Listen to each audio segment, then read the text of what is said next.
Hi hello friends, welcome back to our channel. ఈరోజు నేను మీకోసం బీరకాయ తొక్కు పచ్చడి చేసి చూపించబోతున్నానండి. ఈ బీరకాయ తొక్కులో అనేకమైన హెల్త్ బెనిఫిట్స్ ఉంటాయి. ఫైబర్ అనేది అధికంగా ఉంటుంది. అయితే దీనికోసం ఇలా ముద్రపోయిన బీరకాయ కానీ తొక్కులు కానీ తీసుకొని శుభ్రంగా క్లీన్ చేసేసుకోవాలి. ఇప్పుడు ప్యాన్లోకి ఒక 2 టేబుల్ స్పూన్ ఆయిల్ వేసుకుంటున్నాను. ఒక 2 టేబుల్ స్పూన్ల పల్లీలు, అలాగే ఒక 6 ఎండుమిర్చి వేసుకుంటున్నాను. మీరు మీ కారానికి తగ్గట్టు వేసుకోవచ్చు. వాటిని మంచిగా కలిపేసి ఒక టేబుల్ స్పూన్ ధనియాలు వేసుకుంటున్నానండి. దీనిలోకి ధనియాల టేస్ట్ చాలా బాగుంటుంది.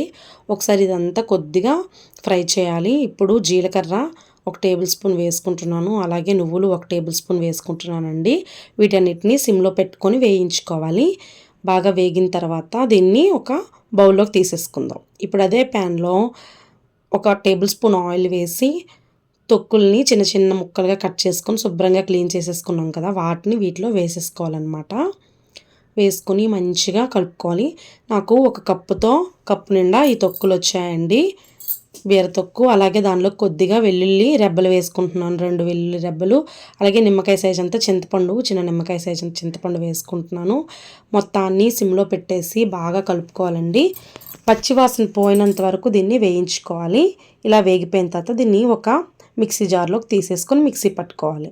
ఇప్పుడు ముందుగా రెడీ చేసుకున్న మసాలాలు మిక్సీ పట్టేసాం కదా, దానిలోకి ఈ తొక్కు మొత్తాన్ని వేసేసుకోవాలి.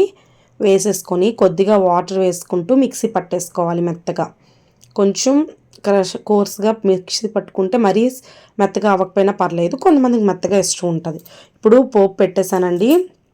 వెల్లుల్లిపాయలు 2 రెబ్బలు, జీలకర్ర 1 టేబుల్ స్పూన్, ఆవాలు 1 టేబుల్ స్పూన్, పచ్చిశనగపప్పు 1/2 టేబుల్ స్పూన్, 2 ఎండుమిర్చితో పోపు పెట్టేసాను. అలాగే కొద్దిగా కరివేపాకు, చిటికెడు ఇంగు వేసుకుంటున్నానండి.